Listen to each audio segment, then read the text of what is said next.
Welcome everyone. Today we're talking about An Ice Cold Mother Part 11.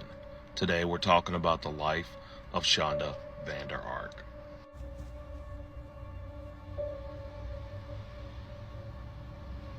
As we talked about before, during the trial of Shonda Vander Ark, where she was being tried for the murder of her son Timothy, she would claim innocence and claim that she did not kill her son and that her son was an accidental death and that he was on a hunger strike.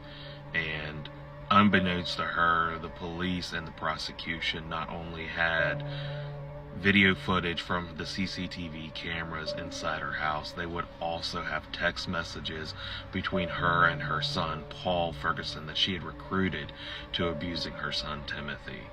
And even when they would show proof to her, she would even try to gain sympathy from the courts by faking crying or even faking vomiting on the courts.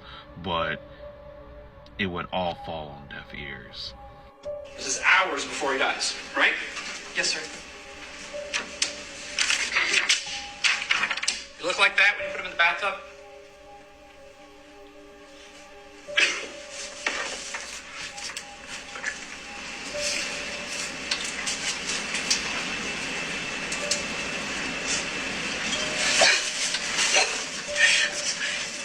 Sorry. Also keep in mind that when they were showing these were photos of Timothy's state right before his death.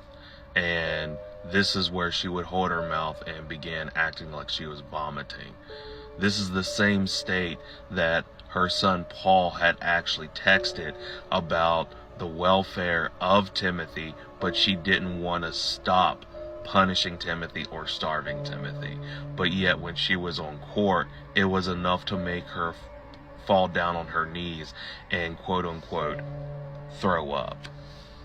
The police would even get in contact with Paul Ferguson, and he would actually agree to testify against Shonda on trial, which was probably something Shonda was not expecting. She disposed of evidence.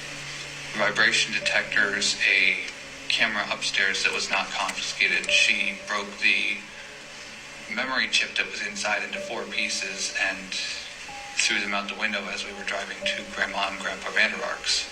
What was he wearing when he came out of the room? Nothing but an adult diaper. So before he was wearing the diaper, but you put the clothes on him while he's unresponsive outside of the small room. Yes. Shonda said to say that he'd gone on a hunger strike. Not only would they get Paul Ferguson to testify against Shonda Vander Ark for everything that went on, but they would even get Paul Vander Ark, her husband, to come and testify against her. But at this point in time, he had actually already filed for divorce after everything came out about what she had done. And he would say on the stand that he was completely appalled by the actions of Shonda. But he would also give a very enlightening bit of information about Shonda that was very relevant to the story. If you remember back when she first had her first 3 children, she would lose custody of them because they would find that she was being extremely inappropriate with her children. And remember when I would say, they would say that there was no form or evidence of sexual abuse. They would say that how she was treating her children was sexual in nature. And when Paul went on the stand, he would say that when Paul and Timothy first started coming over to the house, that how she reacted around them was very odd, and would say that she would place not only Paul but Timothy as well on her lap, and she would be caressing their leg.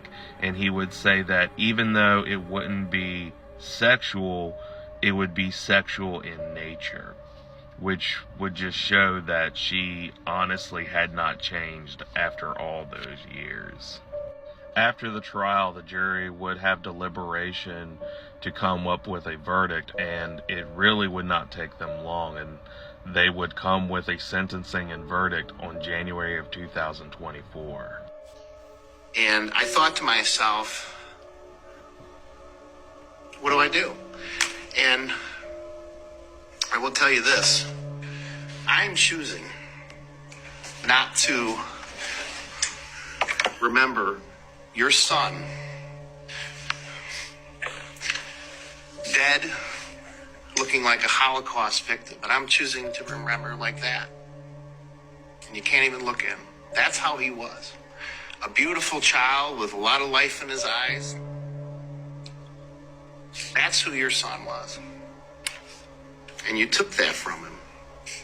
I'm choosing to remember him as a happy individual with life, not as an individual. And that's the picture I want people to remember of your son. You took that from him. You took it from him. For what reason, I don't know. Mr. Johnson's right. There is something broken in you. I don't know what that is, but it doesn't negate what you did here. So, besides remembering him like that, I'm not going to let you hide in the darkness anymore. People know what you are now. They know what you did. You're not able to hide in the darkness anymore. Timothy won. And he won because we know what you did to him now. It's not hidden anymore. We know who you are. That's the way that I'm going to honor him. You don't win because justice, thank God, in this case prevailed. I can't even imagine if you had been able to resuscitate him. He'd be still suffering. So if there's anything I'm grateful for, would be that he finally passed away so you couldn't continue to torture him. You did.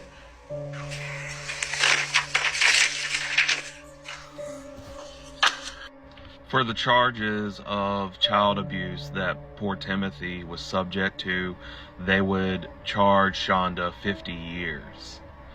And that would be the first count. And for the second charge for child murder, they would sentence Shonda Vander Ark to life without the possibility of parole. Even though Paul would actually help in the trial and testify against Shonda, he would also be sentenced as well. And they would charge Paul and sentence him to serve a minimum of 100 years in prison.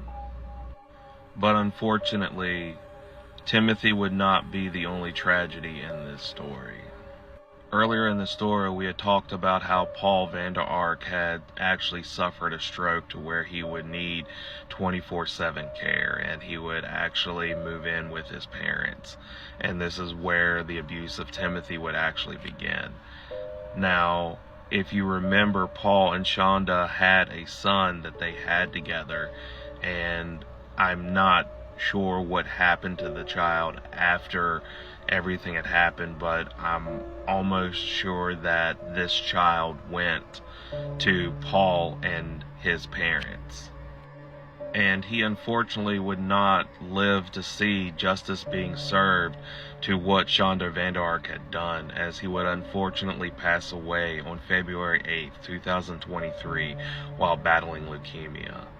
It said that after the stroke, he would try to really show how strong he was as a person, even joining the Special Olympics for a wheelchair type race. But as I said before, unfortunately, he would just pass away battling leukemia.